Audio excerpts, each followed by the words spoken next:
Le Togo exprime sa reconnaissance à Kadri Désiré Ouédraogo pour ses actions en faveur de la préservation de la paix et de la sécurité régionale. Le président de la commission de la CEDEAO qui s'apprête à quitter ses fonctions a été élevé au rang de commandeur de l'ordre du Mono par le président de la République Faure Eswazimna Gnassingbé ce mercredi au palais de la présidence de la République. Depuis 6 ans, la Banque mondiale soutient le projet de facilitation du commerce et du transport sur le corridor Abidjan-Lagos. Initiative qui veut réduire les obstacles au commerce et transport dans les ports et sur les routes le long du corridor. Et ce mercredi, après inspection, le directeur des opérations de l'institution financière félicite notre pays. Et près d'1 an après sa mise en place, le guichet unique du commerce extérieur fait ses preuves. C'est ce qu'est allée constater la ministre en charge du commerce, Bernadette Lexime, hier à Samvikondji. C'était les titres de ce journal. Bonsoir à toutes et à tous et merci de nous rejoindre sur la télévision togolaise. Le président de la commission de la CEDEAO quitte bientôt son poste après y avoir passé 4 ans. Avant cela, il est au Togo ce mercredi pour faire ses adieux au chef de l'État, Faure Eswazimna Gnassingbé, qu'il a reçu en audience au palais de la présidence de la République. Kadri Désiré Ouédraogo est allé témoigner sa gratitude au chef de l'État pour son soutien qu'il aura aidé pour la réussite de sa mission en tant que président de cette commission. Au sortir de l'audience, il s'est confié à la presse des propos recueillis par Arnaud Kili. Je suis en fin de mandat comme président de la commission de la CEDEAO. J'étais venu rendre une visite d'adieu à son Excellence le Président de la République et aussi le remercier et lui exprimer notre gratitude pour sa contribution personnelle à l'œuvre d'intégration en Afrique de l'Ouest, mais également pour la contribution du Togo. Je voudrais à travers lui remercier le gouvernement et tout le peuple togolais pour leur immense contribution à l'intégration en Afrique de l'Ouest. Vous savez que l'histoire de la CEDEAO se confond avec l'histoire du Togo. Nous savons tous le rôle clé joué par feu le président Gnassingbé Adema dans la création et la consolidation de notre communauté. C'est en raison de cela d'ailleurs qu'une médaille commémorative lui a été dédiée lors du dernier sommet qui a consacré également le 40e anniversaire de notre communauté. Je salue et je rends hommage à la contribution du président Faure Gnassingbé à l'intégration de la CEDEAO, particulièrement en tant que coordonnateur de la réponse régionale à l'épidémie d'Ebola, pour lequel d'ailleurs la CEDEAO a obtenu une distinction lors du dernier sommet de l'Union africaine. Nous devons cette distinction à sa détermination et à son leadership. Nous n'oublions pas également le rôle qu'il a joué dans la résolution des différentes crises que nous avons traversées dans notre région. Mais grâce à son implication personnelle, à la détermination de tous les chefs d'État et de gouvernement, nous pouvons dire que la CEDEAO a pu jouer le rôle qui est le sien. Nous savons bien sûr qu'il y a encore de nombreux défis à relever, dont celui principalement de la lutte contre le terrorisme, mais je suis convaincu qu'avec la mobilisation politique que nous constatons, notre communauté sortira victorieuse de tous ces différents défis. Et puis après cette audience, le chef de l'État a élevé Kadri Désiré Ouédraogo au rang de commandeur de l'ordre du Mono. Une distinction décernée en reconnaissance des nombreux et loyaux services qu'il a rendus aussi bien au Togo qu'à la communauté ouest-africaine dans son ensemble durant son mandat à la tête de la commission. Le récit de la cérémonie avec Arnaud Kili.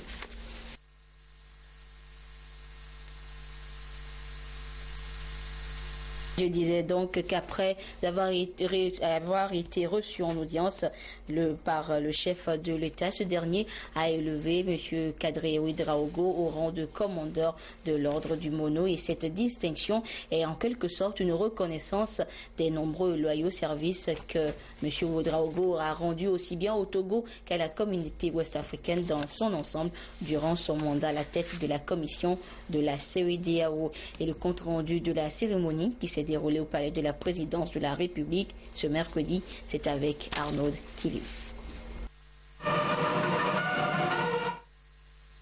Le président de la commission de la CEDEAO, Kadri Désiré Ouédraogo, a été élevé au grade de commandeur de l'ordre du Mono par le président de la République, Faure Eswazimna Gnassingbé.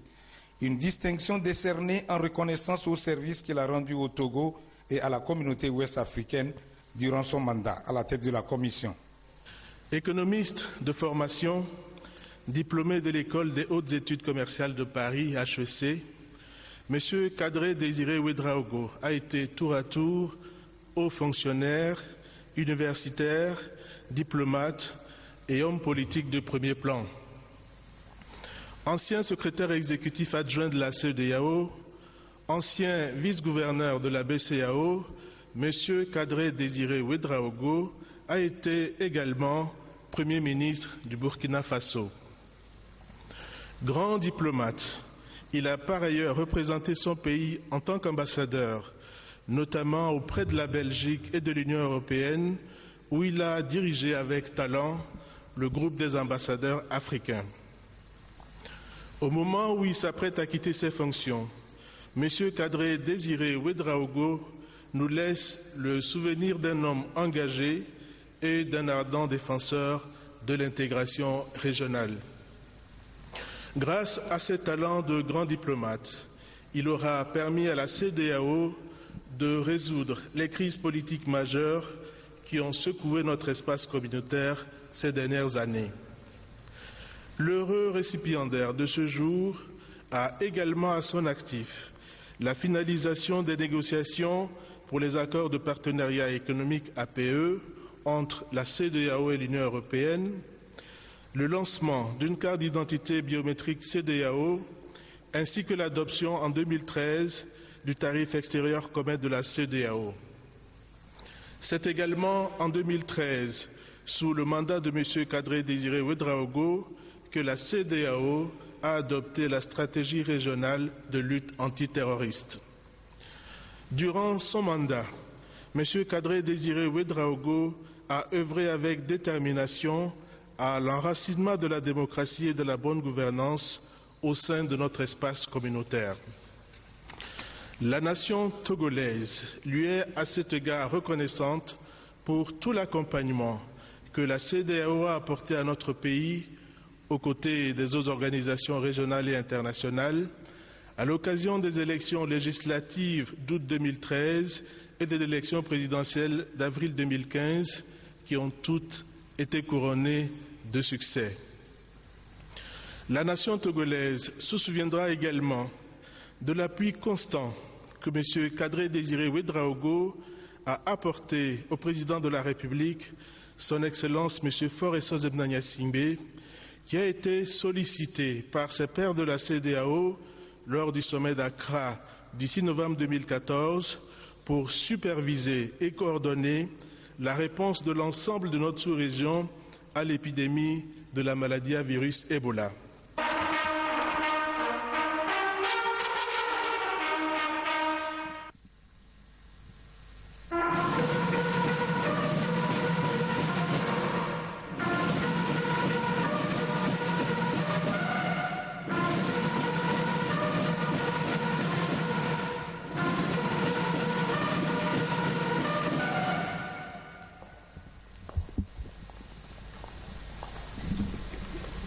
Monsieur Kadre Désiré Ouédraogo, en vertu des pouvoirs qui nous sont conférés, nous vous faisons commandeur de l'ordre du Mono.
Avec une grande humilité, mais en même temps avec une très grande fierté.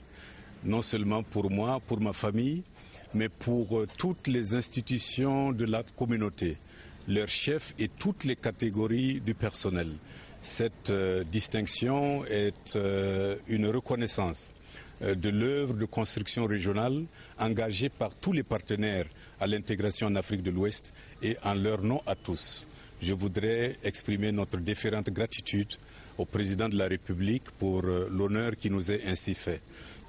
Le président de la République, le gouvernement et le peuple togolais apprécient ainsi l'ensemble des progrès réalisés par la CEDEAO ces dernières années sur la voie de l'intégration régionale.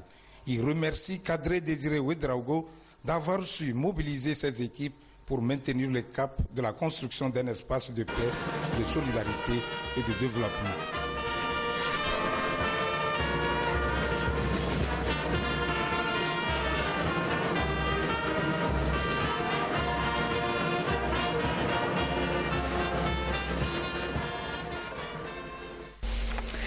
À la primature ce mercredi, le Premier ministre Comissé Lom Classou a conféré avec 2 délégations. D'abord, celle de l'Association des professionnels de navigation et de consignation des navires au Togo, dont le président est allé faire part de ses objectifs au chef du gouvernement.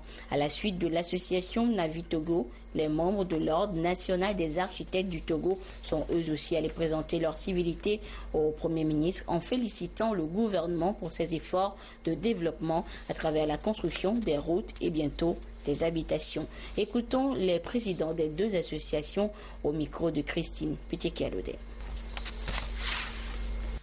Navi Togo, c'est l'association des agences maritimes et des sociétés de consignation du Togo. Nous sommes venus nous présenter à Monsieur le Premier ministre et pour qu'il nous connaisse davantage, et nous avons profité pour parler de l'ensemble des dossiers que nous avons au niveau de notre corporation et demander son conseil avisé. Notre association, c'est nous qui représentons tous les armateurs du monde qui touchent le port autonome de Lomé. Toutes les grandes compagnies maritimes que vous connaissez, c'est nous qui les représentons ici. Donc nous sommes leurs mandataires. Et nous savons que nous sommes dans un pays organisé et nous sommes venus demander la protection davantage du gouvernement dans toutes les activités que nous faisons. Et nous avons dit à Monsieur le Premier ministre que nous sommes à disposition pour pouvoir aider au développement économique de notre pays et partant pour qu'il puisse nous aider à développer aussi nos activités comme cela se doit.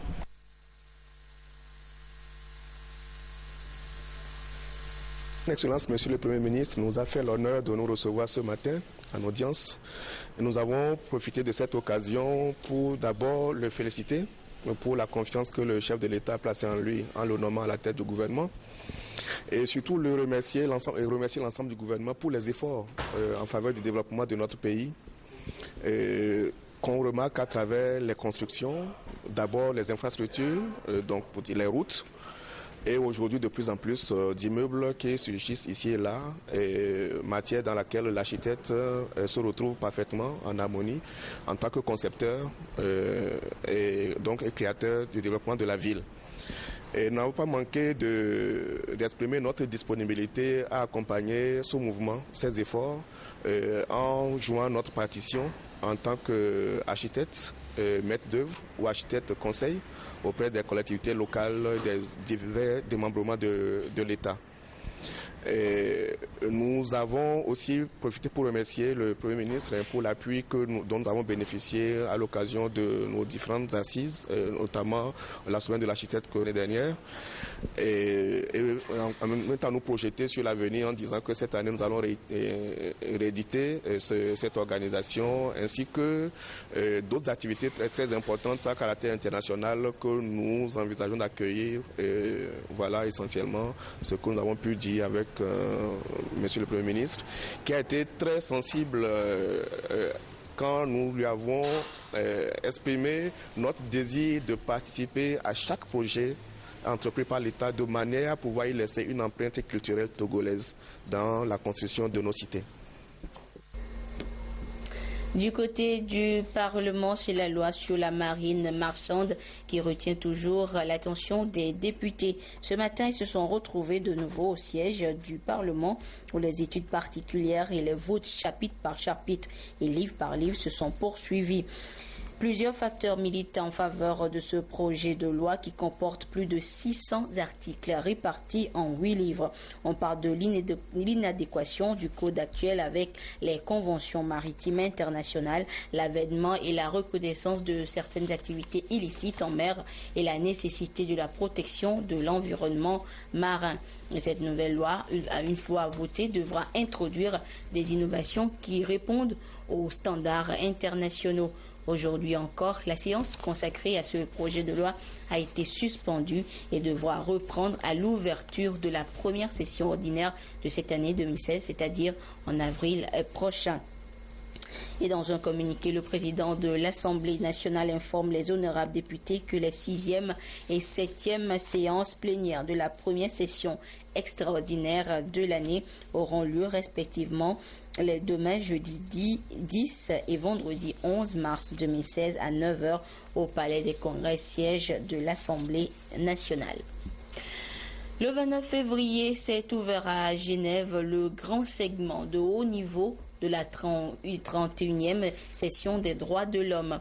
Cette rencontre placée sous le thème « Le programme pour le développement durable à l'horizon 2030 et les droits de l'homme, en particulier le droit au développement » est marquée par l'élection de notre pays pour un mandat de 3 ans au Conseil des droits de l'homme. À l'occasion, le président de la République, Faure Essodimna Gnazingbe, a prononcé un discours pour ainsi réitérer son engagement à protéger et promouvoir les droits de l'homme. Qu'est-ce qui a milité en faveur de l'élection de notre pays et quel sera l'impact de cette élection dans l'exécution de certains programmes? Des éléments de réponse dans le dossier réalisé par Félix Semdacha. Le respect des droits de l'homme figure en bonne place dans les priorités de l'action gouvernementale. L'engagement des autorités togolaises se traduit par des initiatives visant à protéger et à promouvoir les droits et libertés des citoyens. Si des efforts restent à faire, il faut relever que des avancées ont permis au Togo d'accéder au Conseil des droits de l'homme des Nations Unies depuis le 1er janvier. Quand on parle de protection des libertés individuelles et collectives, nous voyons qu'il y a des efforts qui ont été vraiment fournis. Et nous savons aussi que le Togo a ratifié plusieurs instruments de promotion de défense des droits de l'homme. Et c'est pourquoi, en novembre dernier, quand le code pénal a été voté, cela a été salué par tout le monde parce que dans ce code pénal, il a été intégré au moins 38 normes internationales. Et cela est fondamental. Aujourd'hui, la torture, c'est un crime qui est prévu et puni par les dispositions pénales. Il n'y a pas longtemps, le Togo a procédé à l'adoption d'une loi qui crée une haute autorité de lutte contre la corruption. 3 ans, c'est la durée du mandat du Togo au Conseil des droits de l'homme des Nations Unies. Une opportunité, mieux une reconnaissance de la communauté internationale qui entend ainsi rassurer les acteurs nationaux chargés d'œuvrer au processus de réconciliation entre les fils et filles du Togo. Le HCON qui aujourd'hui est chargé de traduire en actes ce que la CVGR a laissé et surtout ce que le gouvernement et le président de la République se sont engagés à travers le livre blanc de la réconciliation. C'est dire que notre institution, le HCROUN, qui a enregistré l'engagement personnel du chef de l'État à poursuivre cette œuvre de réconciliation, de pacification, de promotion des droits de l'homme. Ça nous rassure, nous réconforte dans la tâche que nous allons mener. Il ne peut en être autrement d'ailleurs quand on sait que, en plus d'être élu au Conseil des droits de l'homme, vous savez que notre pays est également coopté comme pays hôte, pour pays pilote, je veux dire, pour la mise en œuvre également des ODD. C'est aussi une très bonne chose, très appréciable, et c'est le lieu donc de réunir toutes ces considérations et ces affirmations pour traduire aux yeux et faire voir aux yeux des victimes recensées par la CVJR régionale et aux yeux de toute la population togolaise que notre pays étant honoré par la communauté internationale et que le chef de l'État a réitéré cet engagement de promouvoir de leurs droits et donc leurs droits à réparation aussi sont inclus. Face à cette marque de confiance de la communauté internationale, le ministre en charge des droits de l'homme reconnaît toutefois que des défis restent à relever. Au niveau de la nouvelle structure de la CNDH, il y a un mécanisme, n'est-ce pas, de prévention de lutte contre la torture, contre les traitements inhumains, dégradants, etc. Vous voyez, c'est une lutte qu'il faut faire dans ce domaine pour que, par exemple, lorsqu'il y a des faits qui sont constatés en matière pénale, que les procédures puissent bien suivre leur cheminement et que tous ceux qui interviennent dans la confection de ces procédures-là, ça va la police judiciaire, que ce soit la gendarmerie, la police, que tout cela soit sensibilisé à la bonne manière de faire. Le 29 février, à l'ouverture des travaux du segment de haut niveau de la 31e session des droits de l'homme, le chef de l'État, Faure Essozimna Zingbe, était à la tribune pour renouveler une fois de plus l'engagement du Togo à œuvrer davantage pour non seulement protéger et promouvoir les droits de l'homme, mais aussi lutter contre les injustices sociales et garantir le développement humain durable. Pour toucher du doigt les réalisations du projet de facilitation du commerce et du transport sur le corridor Abidjan-Lagos, le directeur des opérations de la Banque mondiale pour notre pays et sa suite était ce matin sur le terrain à Anéro. Il vise ce projet à réduire les obstacles au commerce et au transport dans les ports et sur les routes le long de ce corridor Abidjan-Lagos. Les précisions avec Antoinette Romao. 6 ans après le lancement des travaux du projet de facilitation du commerce et du transport sur le corridor Abidjan-Lagos, projet financé par la Banque mondiale à hauteur de 33 millions de dollars, l'heure est à l'évaluation des réalisations de ce programme qui entend réduire les obstacles au commerce et au transport dans les ports et sur les routes le long de ce corridor. Une délégation de la Banque mondiale était sur le terrain ce jour pour apprécier ce qui est fait. Partant de la construction d'un parking pour les gros porteurs, la réhabilitation et le renforcement du pont d'Anéro, l'élargissement de la nationale numéro 2, la réhabilitation de la gare routière, la mise en place d'une plateforme commerciale à la frontière Sanvikondi, la construction de nouveaux logements pour les familles affectées par la réalisation des infrastructures. La construction de toutes ces infrastructures a permis aujourd'hui de faciliter les échanges commerciaux et de réduire les tracasseries routières sur l'axe du corridor à Plao-Sanvikondi. Le parking qui se trouve ici, là, présentement, là, c'était de la boue. On souffrait beaucoup. Et maintenant, je pense que la Banque mondiale nous a aidés. Il a amélioré la station. Avant, on était au bord de la voie. Comme on a amélioré le parking maintenant, je pense que l'insécurité est restreinte. Nous sommes à l'aise parce qu'on a beaucoup d'espace ici, plus qu'avant. En dehors de la libre circulation des personnes et des biens, ce projet a enregistré d'autres résultats, notamment le développement économique et social de la ville d'Anéro. Ces infrastructures ont donné un nouveau visage à la ville et décongestionné le trafic. Je suis content de constater que le projet a pu bien régler les questions liées au recasement de la population. Le projet va clôturer à la fin de cette année. Nous sommes en train de travailler sur la nouvelle stratégie pour le Togo.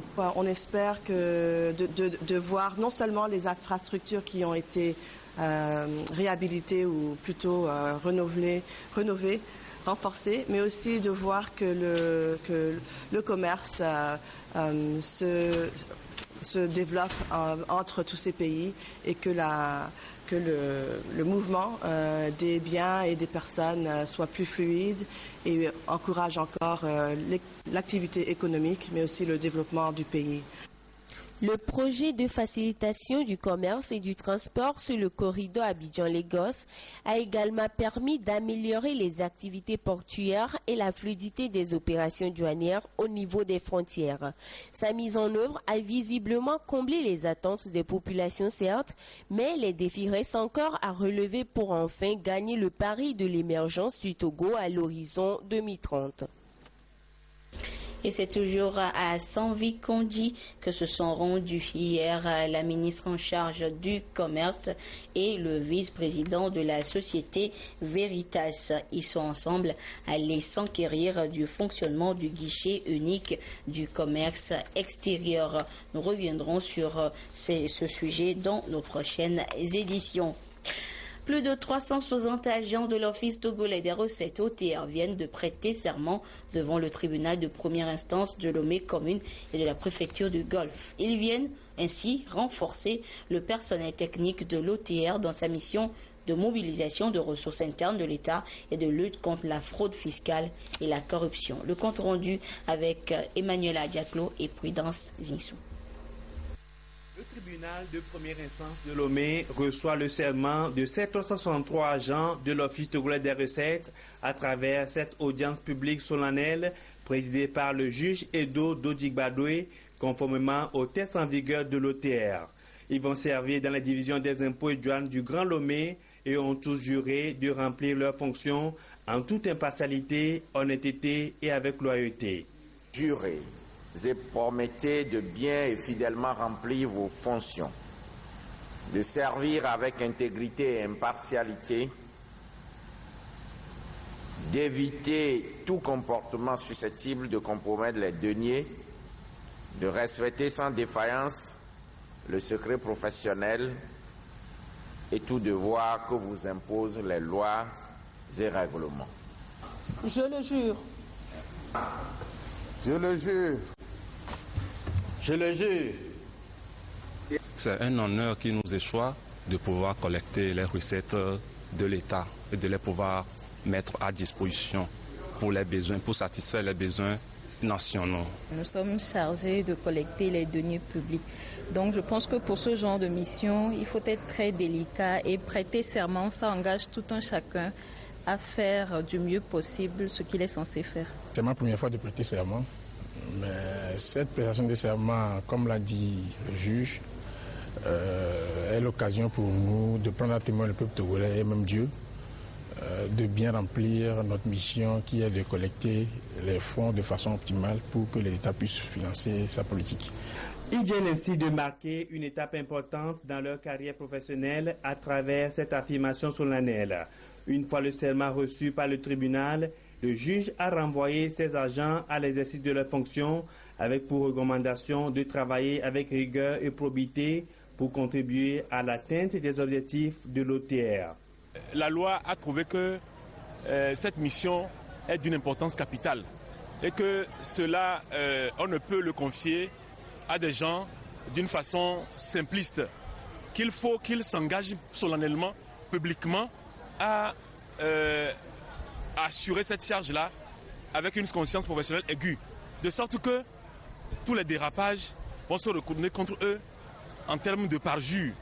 Le personnel technique de l'OTR se trouve donc renforcé avec l'entrée en fonction effective des nouvelles recrues qui sont appelées à faire appel à des valeurs d'éthique et de déontologie de leurs missions respectives. C'est vraiment appelé à la conscience de nos agents qui viennent de prêter serment que ce n'est pas un simple acte, c'est un engagement très fort devant la justice et au vu de la société togolaise de servir fidèlement avec intégrité et impartialité. Les 363 agents techniques qui ont prêté serment font partie de la première vague pour le compte du Grand Lomé. Près de 400 autres agents sont attendus jeudi pour le même exercice. La célébration hier, 8 mars, de la Journée internationale de la femme a été marquée à Beneficial Life par une caravane qui a sillonné plusieurs artères de la capitale. Caravane suivie de causeries débats au cours de laquelle les femmes ont été exhortées à exceller dans chaque domaine afin d'être autonomes financièrement et d'atteindre ainsi la parité, comme l'évoque le thème de la journée de cette année. Rachel Aoukou. Elles sont dans la rue, sous la pluie, pour exprimer leur fierté d'être femmes. Agents et cadres de Beneficial Life Insurance se sont toutes mobilisées en cette journée du 8 mars. Elles l'ont marqué par cette caravane à travers les artères de la capitale. Elles ont chanté et dansé pour manifester leur adhésion aux idéaux de cette édition 2016, axée sur l'égalité homme-femme à l'horizon 2030. Aujourd'hui, les femmes de Beneficial Life Insurance joignent les femmes du monde entier le 8 mars 2016 pour célébrer et commémorer pour la Journée internationale de la femme. Et on est pour le thème de les Nations Unies qui est égalité pour toutes les femmes, pour tous les sexes. Et ce projet est fait jusqu'en 2030 pour qu'avant 2030, on atteigne cet objectif d'égalité pour les femmes. La question de parité est une priorité pour Beneficial Life qui n'hésite pas à promouvoir et encourager les agents féminins qui excellent. La caravane a été suivie d'une causerie débat au cours de laquelle les femmes ont été invitées à prôner l'excellence au travail, à se former davantage pour occuper des postes de décision. Autre actualité ce mercredi, après une première visite de prise de contact, le bureau exécutif de la Fédération togolaise de football était une fois encore au cabinet du ministre des Sports Guy Madjé Lorenzo. Au menu de la rencontre, la gestion du football togolais et les préparatifs des éliminatoires de la CAN 2017 qui se disputera au Gabon. Le compte rendu avec Martin Sandani Mankouli. Les préparatifs de la double confrontation Togo-Tunisie, notamment les conditions de voyage, la composition de l'équipe nationale, la sérénité au sein des éperviers d'une part et d'autre part l'équipement sportif de la sélection, la reprise du championnat national, les travaux d'aménagement du stade de Kégué et le financement des activités liées au football ont été abordés au cours de cette rencontre. C'est la première réunion technique que nous faisons avec le nouveau comité exécutif de la Fédération togolaise de football et en prélude au match qui va opposer les éperviers avec l'équipe tunisienne. Et nous voulions faire un peu le point sur les premiers moments, les premiers pas de la fédération. Nous sommes tout à fait rassurés par tout ce qui nous a été dit. Et je puis vous assurer, les rassurer que l'État, à travers le ministère, est derrière le nouveau comité exécutif pour lui apporter toute l'aide qui sera nécessaire pour l'accomplissement de leur mission. Cette première rencontre que nous avons tenue avec le ministre rentre dans le cadre des échanges. Disons que la rencontre a consisté d'abord à parcourir sur la convention d'objectifs entre la FTF et puis le ministère en charge. Et ensuite, nous avons partagé des questions brûlantes, des activités urgentes que la FTF s'entend aborder, avoir un peu des orientations en termes de l'appel à la candidature que nous avons faite, nous voulons faire pour le recrutement de la direction technique nationale. Nous avons reçu des réponses très satisfaisantes généralement et particulièrement nous avons senti encore une fois l'adhésion du gouvernement et de l'État du côté de la Fédération togolaise de football. Autre sujet, le bureau exécutif de la Fédération togolaise de football a fait le compte-rendu de sa mission au congrès électif de la FIFA et sa rencontre avec les professionnels évoluant en Europe. Et hier, le ministre Guy Madjé Lorenzo était du côté du canton de Dagbati dans la préfecture de Vaud, une localité qui vient d'être dotée d'un complexe sportif de référence composé de terrains de football, handball, volleyball et de basketball. Un geste de la Croix-Rouge française pour la localité. Le compte rendu de la cérémonie d'inauguration avec Robert Potogbe et Esther Laclé. Le lycée de Dagbati, désormais équipé d'un complexe sportif de référence pour la promotion des activités sportives dans le Vaud. 4 disciplines peuvent être pratiquées sur 4 terrains de jeu pour permettre aux apprenants d'exprimer leurs talents et savoir-faire sur le plan sportif. Ça manque d'infrastructures, c'est pourquoi depuis là, ce n'est que le football que nous pratiquons. Actuellement, il y a pour handball, il y a pour volleyball et autres là. Donc nous allons essayer d'initier les élèves dans un premier temps et après organiser la compétition. Ces nouvelles installations sportives illustrent davantage l'excellence des relations de coopération entre la Croix-Rouge française et togolaise, une coopération vieille de 16 ans. Depuis maintenant 16 ans, on construit différents projets sur l'eau, la santé, l'assainissement. Et puis après tous ces secteurs-là, on s'est dit qu'on voulait s'intéresser aux jeunes. Et donc dans les demandes formulées par les jeunes, il y avait une installation sportive où ils auraient pu pratiquer librement et régulièrement du sport. Cette infrastructure destinée à former de futurs athlètes pour le Togo est évaluée à plus de 15 millions de francs CFA et répond à l'une des préoccupations du gouvernement togolais dans la pratique des activités sportives. Le sport de masse est notre priorité. Mais pour faire ce sport de masse, il nous faut des infrastructures et d'excellentes infrastructures bien pensées. Et je vois que ici, grâce à la coopération décentralisée, nous avons un outil de référence. J'en profite aussi au nom de Madame Victoire Dogbe, ministre en charge de la jeunesse, pour remercier également cette coopération décentralisée. La plateforme sportive de Dagbati, qui apporte une solution bien adaptée aux besoins des jeunes de Vaud, sera complétée par une bibliothèque et une salle informatique. Chaque école du canton de Dagbati et celle de ses environs ont reçu chacune des équipements sportifs pour le démarrage des différentes compétitions en vue.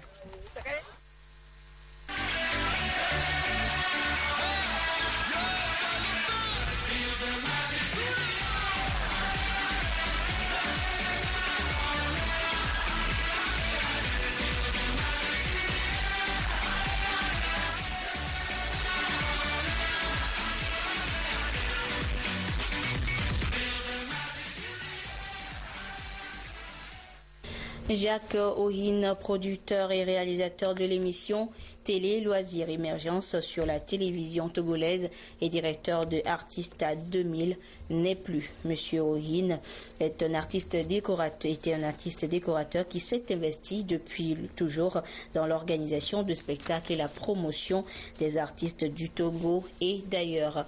La télévision togolaise présente ses condoléances à la famille éplorée. Et pour finir, notez que 8 écoles et universités de Lomé participeront à la première édition du championnat national de joute verbale francophone initié par l'Association de la jeunesse unie pour une nouvelle Afrique. Une occasion pour faire émerger de talentueux débatteurs pouvant séduire, convaincre et persuader l'opinion à travers de véritables combats intellectuels et par la même occasion promouvoir la langue de Molière. Les précisions avec Dodo Hari et Esther Laclé. Les joutes verbales. Un affrontement d'idées au travers des mots qui permet à 2 équipes de se défier sur une thématique donnée. C'est à cet exercice littéraire que vont se vouer les écoles et universités du Togo du 12 au 19 mars prochain. Une première compétition de débat et d'art oratoire au Togo organisée par l'Association des jeunes unis pour une nouvelle Afrique, JUNA Togo, pour promouvoir la langue française, former les jeunes orateurs et faire émerger leur capacité de persuasion et d'improvisation pour contribuer au développement du pays. Le championnat national des joutes verbales francophones, la première compétition de débat sur le développement au Togo, a pour but, celui pédagogique, de pouvoir former les jeunes et de les entraîner à l'art oratoire et aux techniques de débat dans le but d'améliorer leur élocution et de permettre à ce que les jeunes commencent par réfléchir et pouvoir utiliser les mots pour défendre leur opinion, leur point de vue sur des questions d'actualité, des questions liées au développement durable. Ce projet cible particulièrement les jeunes. Ils sont soutenus par ONU-SIDA qui entend contribuer aux côtés de la jeunesse togolaise à combattre le VIH-SIDA et favoriser l'accès à des emplois décents pour l'atteinte des objectifs de développement durable. L'élimination du VIH fait partie des objectifs du développement durable. Et donc, l'atteinte de cet objectif va permettre d'atteindre un objectif qui est l'ODD numéro 3, qui est le bien-être et donc la santé. Mais à travers cet objectif numéro 3, on peut faire le lien avec plusieurs objectifs du développement durable, notamment l'ODD 5 qui consiste l'égalité des sexes et l'ODD 8 qui est le travail décent et la croissance économique. Donc on est bien dans le sujet. Les mots sont suffisamment forts pour véhiculer des valeurs, pour véhiculer des idées et les activités développées par l'ONU-SIDA sont fortement en symbiose avec notre pensée. Le championnat national des joutes verbales francophones est une plateforme pour les jeunes qui aiment débattre en français. Il s'inscrit dans le contexte de la francophonie oratoire et la promotion de l'usage du français dans tous les secteurs du développement. Et voilà, ainsi se referme à ce journal qui a été quelque peu long pour cause de la densité de l'actualité ce mercredi. Merci à vous qui l'avez suivi un peu partout grâce à la télévision togolaise et excellente suite de nos programmes. Au revoir.